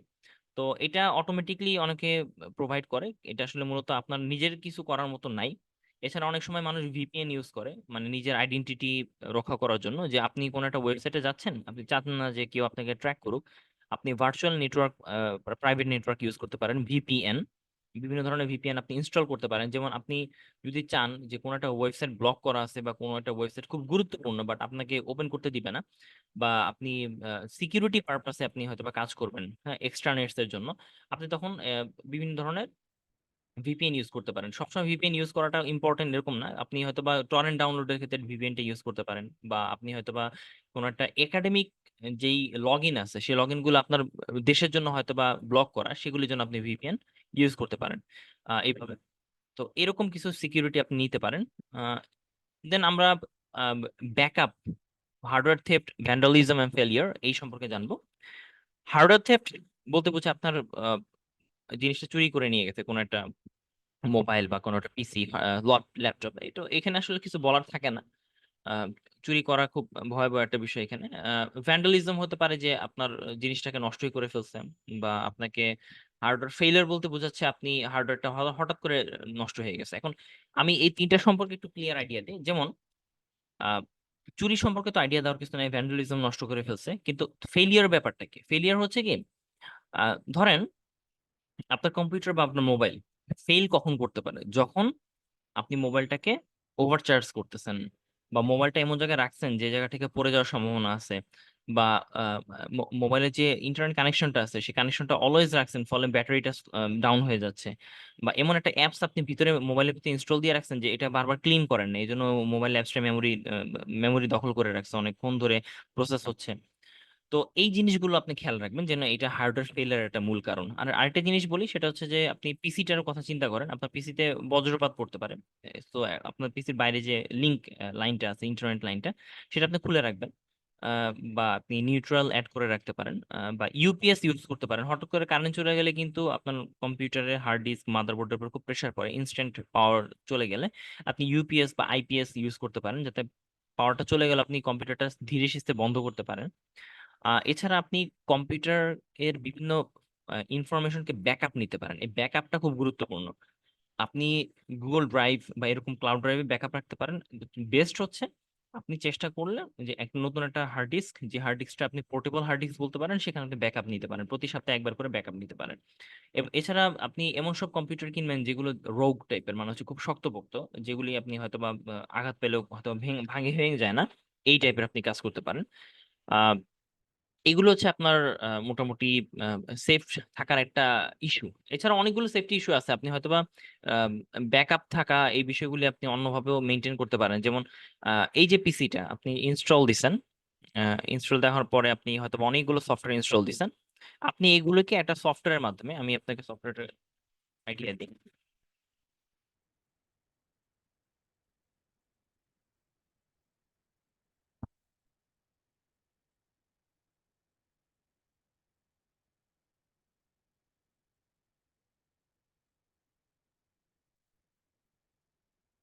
আহ, দেখেন এখানে কিছু সফটওয়্যার আছে, easy use to do backup something এরকম। এই সফটওয়্যার গুলো তো মূলত আপনার ব্যাকআপ নেয়।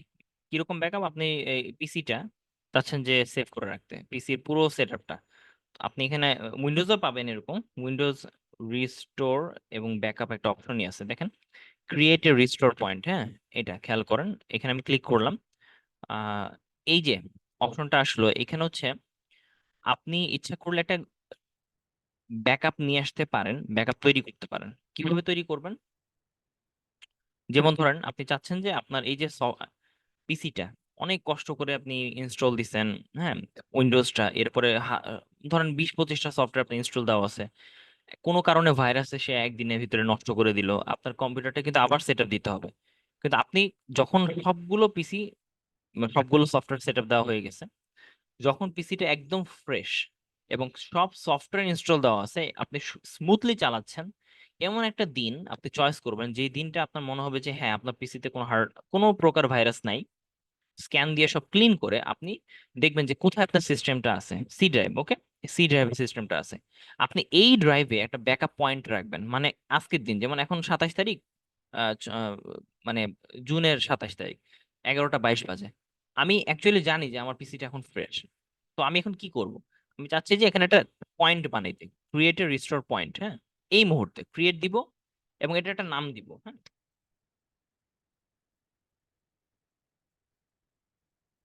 এইটা আমি বললাম যে রিস্টোর ফ্রম হেয়ার।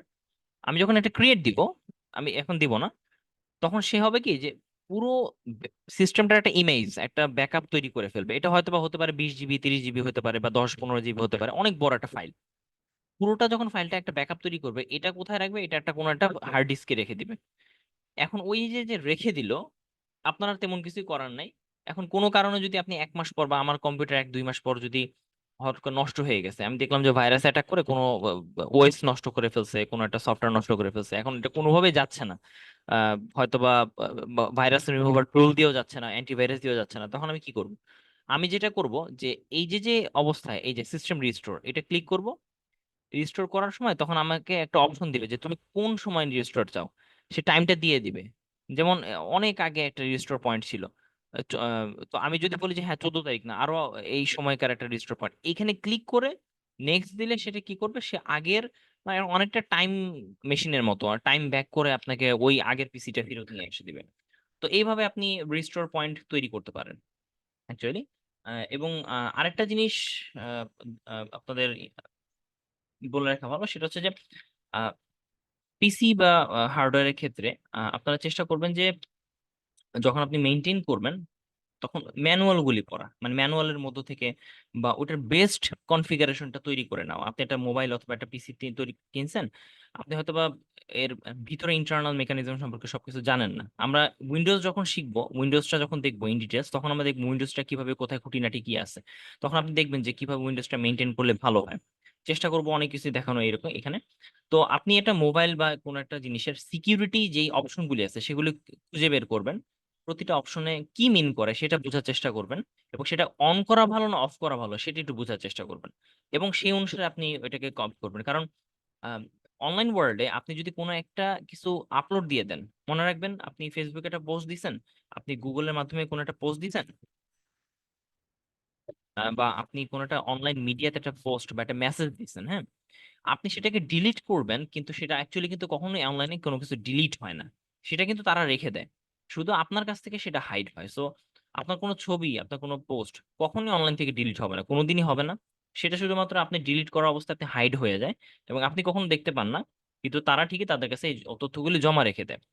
তো এটা হচ্ছে একটা জিনিস যে অনলাইনে আপনাকে অবশ্যই খুব ইথিক্যালি চলতে হবে। তো আমরা শেষের দিকে প্রায়, এখন আমরা দেখবো যে নেটিকুইটস জিনিসটা কি। আমি আপনাদেরকে অনেক আগে একটা ওয়েবসাইট প্রোভাইড করছিলাম, যেখানে আপনাদের ডিজিটাল স্টুডেন্ট একটা ইউনিভার্সিটি একটা ওয়েবসাইট ছিল, সেখানে নেটিকুইটস এর একটা অপশন ছিল। আমরা নেটিকুইটস এর অপশনটাতে যাব অ্যাকচুয়ালি। নেটিকুইটস, এখানে অনেক রকমের নেটিকুইটস আছে। তো আমি দুই দিক থেকে পড়ে দেখাবো। আমি একটা বই থেকে আপনাদেরকে দেখাবো যে এটিকুইট মানে হচ্ছে আদব কায়দা, এবং ইন্টারনেটের আদব কায়দাকে বলা হয় নেটিকুইট, ওকে। তো এটা অনেক আগে 2011 সাল থেকে এটা ডেভেলপ হয়ে আসছে। আমাদের সোসাইটিতে ইথিক্স এর ব্যাপারটা খুব ইম্পর্টেন্ট। আপনি কখন কি করবেন কি করবেন না সেই জিনিসগুলি জানা। তো এই ইথিক্যাল ব্যাপারগুলি কি কি আগে একটু বুঝি।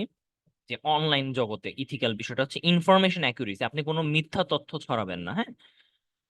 আপনার ইনফরমেশন অনলাইনে কোনো একটা লিঙ্কের মাধ্যমে, কোনো একটা নিউজ পেপারের মাধ্যমে, আপনার পোস্টের মাধ্যমে কোনো কিছুতে যেন মিথ্যা ইনফরমেশন না থাকে, অ্যাকুরেট ইনফরমেশন থাকে। আপনি সামান্য একটা ইনফরমেশন যদি মিথ্যা দিয়ে দেন, ইন্টারনেটে কিন্তু ধরা সহজ, আপনি যে কোনো সময় সার্চ করে কিন্তু তথ্যগুলি কম্পেয়ার করে দেখতে পারেন। আপনি যদি একবার ইনঅ্যাকুরেট ডেটা ইন্টারনেটে দেন, তাহলে আপনি কিন্তু ব্লকড, মানে কোনো না কোনো ভাবে দেখবেন যে আপনি ফেক বা স্প্যামার হিসেবে চিহ্নিত হবেন।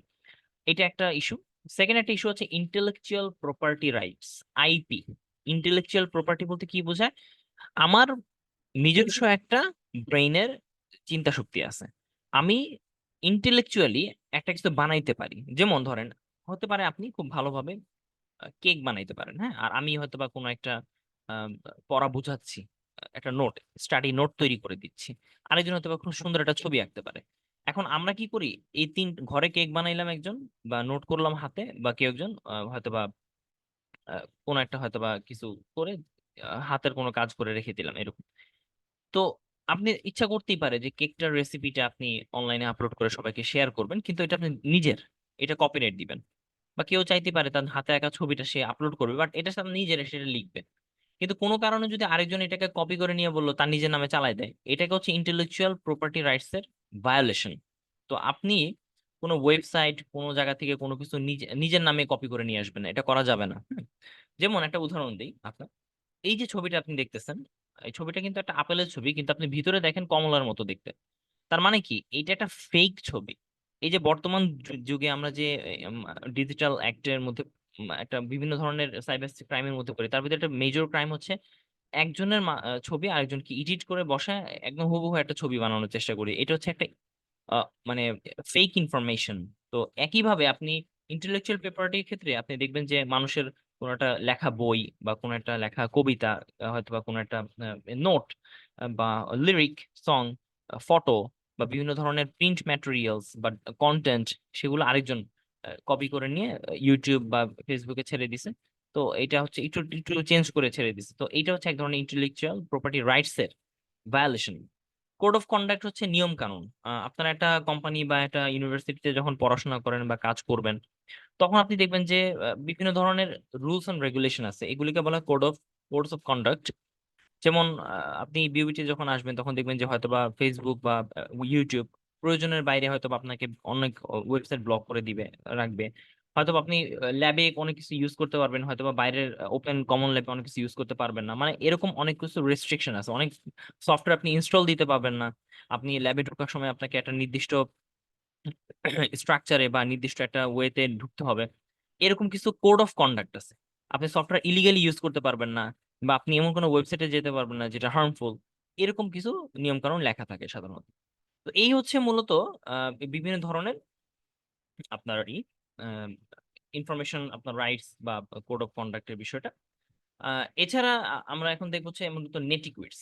তো নেটিকুইটস আমাদের খুব ইম্পর্টেন্ট একটা ইস্যু।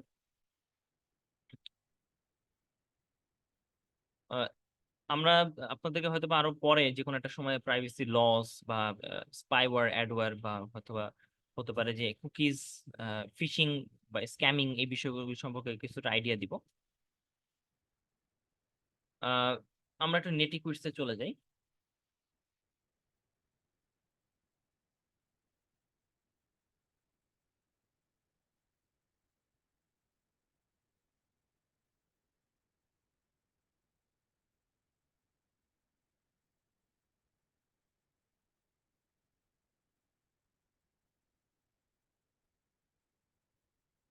ওকে, ইন্টারনেটের ইটিকেট গুলিকে নেটিকুইট বলা হয়। তো এরকম 10টা বা এর কিছু বেশি নিয়ম আছে, যেটা ইন্টারনেটে আপনাকে মেনে চলতে হবে। তো আমরা শর্টকাটে আগে দেখি, হ্যাঁ। প্রথমত হচ্ছে বি পোলাইট, এটাকে গোল্ডেন রুল বলা হয়। এই রুলগুলো আপনি ফলো করলে আপনার ইন্টারনেট লাইফটা একটু ভালো হবে।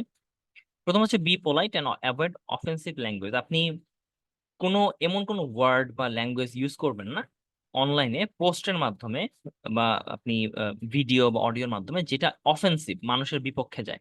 বি পোলাইট, ভদ্রভাবে আপনি কথা বলেন। অনেক রকমের অ্যাফেন্সিভ অথবা অভদ্র রকমের কথা আছে। আপনি হয়তোবা কখনো কেউ হয়তোবা রিভিউ করে বা গালাগালি করতে পারে, এটা একটা সমস্যা। সেকেন্ড হতে পারে যে রিলিজিয়াসলি আপনি হয়তো বা ভালো কিছুই বলতেছেন, বাট আপনি অপোজিট কোনো রিলিজিয়ানকে কখনো খারাপ কিছু বলতে পারবেন না। আপনি হয়তো বা তাদের ভুলগুলোকে প্রোডাক্টিভ বা কনস্ট্রাকটিভ ওয়েতে ধরাই দিবেন তাদের। এটা কমন গ্রাউন্ডে ধরাই দিতে হবে, কোনো একজন স্পেসিফিক পার্সনকে ইন্ডিকেট করে কোনো কিছু বলা উচিত না। এবং একই সাথে আপনি এমন ভাবে মার্জিত কথা বলবেন যেন আপনার কথার মধ্যে মাধুর্যতা থাকে, কোনো একটা হয়তো বা খোঁচা মারা না থাকে। আপনি সার্কাজম ইউজ করতে পারেন, বাট সেটা যেন প্রোডাক্টিভ হয়। তো বি পোলাইট, কারণ আপনি যখন একটা জিনিস ভাবতে হবে আপনাকে যে আপনি ইন্টারনেট ওয়ার্ল্ডে আছেন, আজকে আপনি একজনকে অনেক কটু কথা বলছেন, পোলাইট না, হ্যাঁ, আজ থেকে 1 বছর 2 বছর পর কিন্তু সে সবচেয়ে ভদ্র মানুষ হয়ে যাবে, বা তার ভুলগুলি সে কিন্তু শুধরাই ফেলবে এবং সে কিন্তু খুব ভালো হয়ে যাবে। কিন্তু আপনি যে তাকে কটু কথাগুলি বলছেন ভিডিও অডিওর মাধ্যমে বা কোনো একটা, এই কটু কথাগুলো যদি প্রোডাক্টিভ না হয়, বা তাকে যদি এমন কিছু বলেন যেটা কনস্ট্রাকটিভ না, ডিস্ট্রাকটিভ হয়ে গেছে, তখন কি হবে? এগুলো একটা ইভিডেন্স হিসেবে অনলাইনে থেকে যাবে। আপনার পরের লোকজন আপনার পোস্ট করবে এবং তাকে খারাপ মনে করবে, কিন্তু সে সব ভালো হয়ে গেছে। সেকেন্ড হচ্ছে avoid the sending photos, sending or posting flames. মানে হচ্ছে আপনি অনেকটা আগুনে ঘি ঢালার মতো আপনি এমন কিছু ইনসাল্টিং বা অ্যাবিউসিভ মেসেজ বা উস্কায় দেওয়ার মতো কিছু করবেন না, যেটা ওয়ার তৈরি হয়, অনলাইন ওয়ার। মানে যেমন হয়তো বা একজন একটা ব্যক্তি পোস্ট করছে, সেটা নিয়ে সবাই ঠান্ডা মাথায় আছে, হঠাৎ করে আপনি একটা কমেন্ট করছেন, যে কমেন্টটাতে উস্কাই দিচ্ছেন যে হ্যাঁ এটা করো, ওইটা করলে এটা হবে। ফলে এতে হয় কি যে একটা রাগ, একটা অপমান, একটা যে অ্যাবিউসিভ এই মেসেজগুলো সাধারণত বৃদ্ধি পায়, আরো বেশি ফ্লেম, মানে আগুনের মতো বৃদ্ধি পেয়ে যায়। এই ধরনের কিছু না করা। 3 নম্বর হচ্ছে be careful when using the sarcasm and humour. আপনাকে মনে রাখতে হবে যে সার্কাজম এক জিনিস, হিউমার অনেক জিনিস। হিউমার জিনিসটা হচ্ছে কৌতুক, আপনি একটা জিনিসকে কৌতুক করতেছেন সেটা যেন কারো গায়ে না লাগে, আবার আপনি কাউকে বোঝানোর জন্য, ভালোভাবে বোঝানোর জন্য আপনি সার্কাজম করছেন, সেটা যেন আবার কৌতুক হিসেবে না ধরে। কারণ মানুষের ব্রেইন সবসময় হিউমার এবং সার্কাজমটা সবসময় আলাদা করতে পারে না, এটার জন্য খুব হাই লেভেলের থট প্রসেস লাগে। এখন একজন ব্যক্তি সে সারা জীবন শুধু ফেসবুকে ভিডিও দেখে গেছে, অনলাইনে শুধু পোস্ট করে গেছে, কিন্তু সে আসলে তেমন ভালো কিছু চিন্তাই করতে পারে না, মানে একদমই সহজ সরল মনের। এখন সেই ব্যক্তিটা যদি একটা কৌতুক করে, কিন্তু সেই কৌতুকটা যদি কোনো একটা কাউকে ইঙ্গিত করে, কোনো একটা প্রোডাক্টিভ ওয়েতে বলা একটা স্যারকেজম হয় তাকে বোঝানোর জন্য, কিন্তু সে যদি এটা নাই বুঝতে পারে, তাহলে তার এই যে বোঝনেওয়ালা ব্যক্তিরা ছাড়া এই এই যে জিনিসগুলো, এই যে মিস ইন্টারপ্রেটেড করতেছে বিষয়গুলোকে, এই বিষয়গুলোকে অ্যাভয়েড করে এমন অডিয়েন্সের কাছে জিনিসগুলো পৌঁছায় যারা তারা বুঝতে পারে। অনেক সময় অনেক কমেন্ট মানুষ বুঝতে পারে না, দেখা গেছে যে সার্কাস্টিকলি করছে বা সেটা হিউমার হিসেবে ধরছে বা হিউমার হিসেবে করছে, সেটা কারো গায়ে লাগাই নিছে। তো এই জিনিসগুলো খেয়াল রাখা যে কিভাবে আপনি এটা কাকে ইন্ডিকেট করে অ্যাপ্লাই করবেন। Do not use all capital letters. মনে রাখবেন, ইন্টারনেট ওয়ার্ল্ডে আপনি যদি ক্যাপিটাল লেটার দিয়ে কোনো কিছু লিখেন বা কোনো কিছু চ্যাট করেন, সেটাকে বোঝানো হয় শাউটিং, ওকে, জোরে জোরে বলা। তো এক্ষেত্রে সব সময় না করা। যেমন আমি আপনাদেরকে যদি বড় আকারে কিছু একটা লিখে দেই, অ্যানাউন্সমেন্ট, বা আপনাকে আমি চিল্লায় কিছু বলতেছি বা শাউটিং বললে আমি হয়তো বা আপনাকে কোনো একটা কিছু বলার চেষ্টা করতেছি এক্সক্লামেশন সাইন দিয়ে। তো সবসময় যে ক্যাপিটাল লেটার ইউজ করবেন সেরকম না, লেখার সময় ছোট হাতের অক্ষরে লেখা ভালো। অবশ্যই ইমোটিকন ইউজ করবেন আপনারা। আহ, কারণ আপনি যা লিখতেছেন ওইটার আসলে ব্যাকগ্রাউন্ডে যে আপনার ফেসিয়াল এক্সপ্রেশনটা কি সেটা তো আমি জানি না। তো অবশ্যই ইমোটিকনটা ইউজ করার চেষ্টা করবেন, বেশি বেশি ইমোটিকনটা ইউজ করবেন, এতে মানুষের এক্সপ্রেশনটা বোঝা যাবে। এবং অ্যাব্রিভিয়েশন বা অ্যাক্রোনিমস ইউজ করতে পারেন, বাট এই জিনিস আসলে আহ, মানে যদি জানা থাকে অপোজিট পিপলের তাহলে ইউজ করবেন, আর যদি জানা না থাকে আপনি পুরো লাইনটা লিখবেন। হ্যাঁ, শর্ট আকারে লিখতে পারেন, শর্ট। আপনি চ্যাট করতেছেন হয়তো বা একটা ওয়ার্ডকে শর্টলি লিখতেছেন, it's okay. Clear identifier as a spoiler. আপনারা স্পয়লার সম্পর্কে অনেক কিছু জানেন, যেমন একটা গেম অথবা একটা মুভি বা কোনো একটা ওয়েব সিরিজ বলেন, আপনারা হয়তো বা জানেন যে এন্ডিংটা কি হতে পারে অনেকে। তো আপনি যদি এখন পোস্ট করেন কোনো একটা রিভিউ পোস্ট বা কাউকে যদি কোনো কিছু জানানোর চেষ্টা করেন, আগেই বলে দিবেন যে এটা কিন্তু স্পয়লার আছে, তাহলে সে হয় ওইটা পড়বে, না হলে পড়বে না। স্পয়লার জিনিসটা খুবই খারাপ। আপনি যদি স্পয়েল করে দেন কোনো একটা মুভি, প্রোগ্রাম অথবা এন্ডিং, গেম, সামথিং কিছু, বা সামথিং, আপনি কোনো একটা কিছু রেজাল্ট জানেন, আপনি স্পয়েল করে দেওয়া মানে সব শেষ। মানে আপনি একটা মানুষের আশা, বা সে হয়তো বা কোনো কিছু চিন্তা করছিল যে না জেনে কাজটা এইভাবে করবে, কিন্তু সে জেনে গেলে কাজটা ওইভাবে তার মেন্টালিটিতে থাকে না।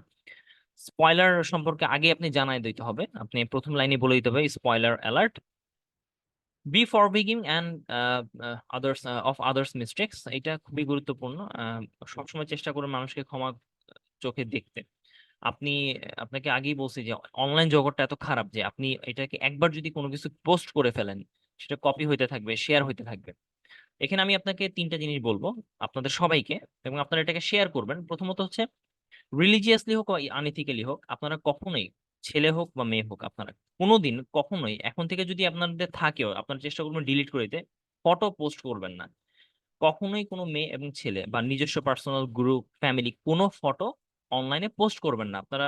আপনাদেরকে আমি ছোট একটা উদাহরণ দিই যে অ্যাকচুয়ালি ফটো পোস্ট করার বিষয়টা এতটা ভয়াবহ লেভেলে চলে গেছে, বিশেষ করে মেয়েদের জন্য। আহ, আহ, আপনারা নিজেদের ফটো নিজেদের পার্সোনাল প্রোফাইলে রাখবেন, পার্সোনাল জায়গায় রাখবেন। কোনো অনলাইন ভিত্তিক কোনো মিডিয়াতে পার্সোনালিও রাখবেন না, আপনি কোনো জায়গায় আপলোডই করবেন না। বিষয়টা অনেকটা এরকম, আপনারা কেউই না। কারণ এই জিনিসগুলো, আপনি নেচারের ফটো আপলোড করতে পারেন, একটা প্রাণীর ফটো আপলোড করতে পারেন, but not your not your face, not your full body types photo. Because এই ধরনের ছবিগুলো সাধারণত এখন অনলাইনে মানুষ যেটা করে, কপি করে নিয়ে যায়। এবং জেনারেটিভ এআই, যে এআই লেভেল আসছে, তারা এগুলিকে ইউজ করে আপনার মতো হুবহু একটা ডিফারেন্ট ফটো তৈরি করে আপনার ইভিডেন্সে, আপনার ব্যাকগ্রাউন্ডে অনেক ধরনের কাজ করতে পারে, যেটা আপনি জানবেন না। এবং এটা হচ্ছে, এবং এটা হবে, আরো বেশি হবে। এই জন্য not even your father's and mother's photo, কোনো বৃদ্ধ মহিলা বা বৃদ্ধ লোকের ছবি আপনি পোস্ট করবেন না। মানে ছবি বলতে পোস্ট করা বন্ধ করে দিবেন, একদম হিউম্যান বিং এর ছবি বলতে পোস্ট করা বন্ধ করে দিবেন। আপনি হয়তো বা রাস্তায় চলে যাচ্ছেন, আপনি একটা নেচারের ছবি তুলছেন, পোস্ট করতে পারেন, বাট একটা নেচার না, আপনি হয়তো বা একটা ছেলে একটা মেয়ের পার্সোনাল গ্রুপ ফটো পোস্ট করছেন, হয়তো বা কোনো একটা পিকনিকে গেছেন, রেস্টুরেন্টে বসে ছবি পোস্ট করতেছেন। যত সম্ভব এই ফেশিয়াল ছবিগুলো, ফুল বডি পিকচার গুলো অবশ্যই অবশ্যই ডিলিট করতে হবে, অবশ্যই অবশ্যই পোস্ট করা বন্ধ করে দিতে হবে। কারণ এটা এখন ভয়াবহ লেভেলে চলে গেছে, এবং আরো ভয়াবহ লেভেলে চলে যাবে। আপনারা কল্পনা করতে পারবেন না যে হয়তোবা 2 দিন পরে দেখবেন যে আপনার ছবি দিয়ে হয়তোবা বিভিন্ন অ্যাডভার্টাইজমেন্ট করা হচ্ছে, মিথ্যা সংবাদ প্রচার করা হচ্ছে, বা উল্টাপাল্টা কোনো একটা এডিটিং করা হচ্ছে, যেটার কারণে আপনার সামাজিক মানহানি হতে পারে বা আর্থিক ক্ষতি হতে পারে। তো এটা অবশ্যই করবেন না। সেকেন্ড যেটা হচ্ছে, সেটা হচ্ছে যে সফট হন, সফট হইতে হবে। একটা কিছু, একটা ইস্যু পেলে আপনি সেটাকে নিয়ে চিল্লাচিল্লি করা, অনলাইনে পোস্ট দেওয়া, শেয়ার দেওয়া, এটা করা যাবে না। কারণ আপনি একটা ইস্যু পাইছেন, আপনি জানেন না যে ইস্যুটার পজিটিভ নেগেটিভ দিকটা কি, তার তার দিক থেকে বিষয়টা কি। আপনি সেটাকে শেয়ার করা মানে হচ্ছে, প্রপারলি না জেনে শেয়ার করা মানে হচ্ছে, আপনি হয়তোবা কিছু ক্ষেত্রে এটা সিন, কিছু ক্ষেত্রে এটা হচ্ছে মানুষের জন্য এই জন্য ক্ষতিকর যে আপনার কমেন্টের উপর বা আপনার শেয়ার করা বিষয়ের উপর মানুষ কিন্তু ইনকাম করে, এটা বুঝতে হবে। আর থার্ড হচ্ছে, অবশ্যই অবশ্যই অবশ্যই এমন কোনো লিঙ্ক ক্লিক করবেন না, এমন কোনো ফটো ভিডিও ক্লিক করবেন না বা ভিউ করবেন না, যেটা কোনো একটা ইথিক্যাল রাইটস এর বিরুদ্ধে যায়। যেমন গভর্নমেন্টের বিরুদ্ধে যাচ্ছে, রিলিজিয়নের বিরুদ্ধে যাচ্ছে, হয়তোবা এমন কোনো ইস্যু, যে ইস্যুগুলো আসলে ইথিক্যালি মানুষের সফট কর্নারকে আঘাত করে। তো এই ধরনের জিনিসগুলো আপনি কখনো ভিডিও দেখবেন না, ভিডিওতে ক্লিকই করবেন না, কোনো লিঙ্কও ক্লিক করবেন না। কারণ এগুলো ভিউ হওয়া মানে হচ্ছে আরো মানুষের কাছে স্প্রেড হইতে থাকে, এবং আপনার কারণে কিন্তু এটা আরো বৃদ্ধি পাচ্ছে। এর মানে হচ্ছে আপনি টোটাল বিষয়টাকে এমন ভাবে আপনি আটকায় আছেন যে আপনি মানুষের ভুলগুলোকে ফরগিভ করতেছেন, আপনি তাকে মাফ করতেছেন, ক্ষমা সুন্দর দৃষ্টিতে দেখতেছেন। কারো একটা ভুল দেখে তাকে একদম ছড়াই দেওয়ার চেষ্টা করবেন না, যদি না সেটা রাষ্ট্রীয়ভাবে ক্ষতি না হয়। কখন আপনি এটা সরাবেন? যখন আপনি দেখবেন যে রাষ্ট্রীয়ভাবে একটা মানুষ খুব বড় রকমের ক্ষতি করে ফেলতেছে, এই যে অনেক দুর্নীতিবাজ লক্ষ কোটি টাকা নিয়ে মানুষকে ক্ষতি করতেছে। আপনি তাদের ব্যাপারে সবাইকে সচেতন করতে হবে, গভর্নমেন্টকে সচেতন করতে হবে। বা কোনো একটা ইনফরমেশন আপনি প্রোভাইড করলে আপনার অনেক বড় ক্ষতির হাত থেকে বেঁচে যাবেন, তখন আপনি এটাকে ছড়াই দিবেন। বাট এর বাইরে আপনি পার্সোনাল অ্যাটাকিং এ কখনোই যাবেন না।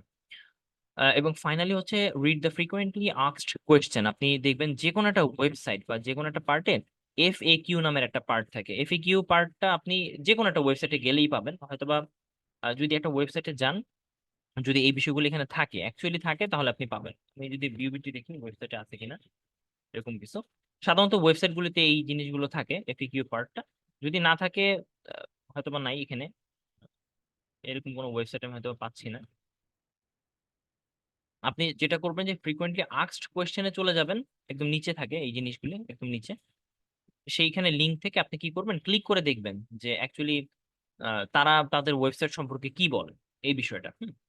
আহ, এরকম করে আপনি কিছুটা নেটিকুইটস আপনার অনলাইন জগতের জীবনটা একটু সুন্দরভাবে সাজায় নিতে পারেন, যেন এটা ক্ষতি না হয়, ক্ষতির কিছু না হয় আর কি। এবং আমি আপনাদেরকে অলরেডি একটা লিঙ্ক দিছি, আপনারা hall.ac.uk, এই লিঙ্কটা আমি আপনাদেরকে প্রোভাইড করছি। আমি আপনাদেরকে বলবো যে আমরা হয়তো বা আরো নেক্সট কয়েকটা ক্লাসে চেষ্টা করব র্যান্ডমলি এই ধরনের জিনিসগুলো দেখানোর। বাট আপনারা এই পুরো ওয়েবসাইটটার সবগুলো লিঙ্ক একটু একটু করে পড়বেন, হ্যাঁ। এটা পড়বেন, লাইফের জন্য খুব গুরুত্বপূর্ণ, সবগুলো পড়বেন ইনশাল্লাহ। তো আজকে মূলত এই পর্যন্তই। আমরা ইনশাল্লাহ নেক্সট ক্লাসে আবার দেখা করবো। Thank you.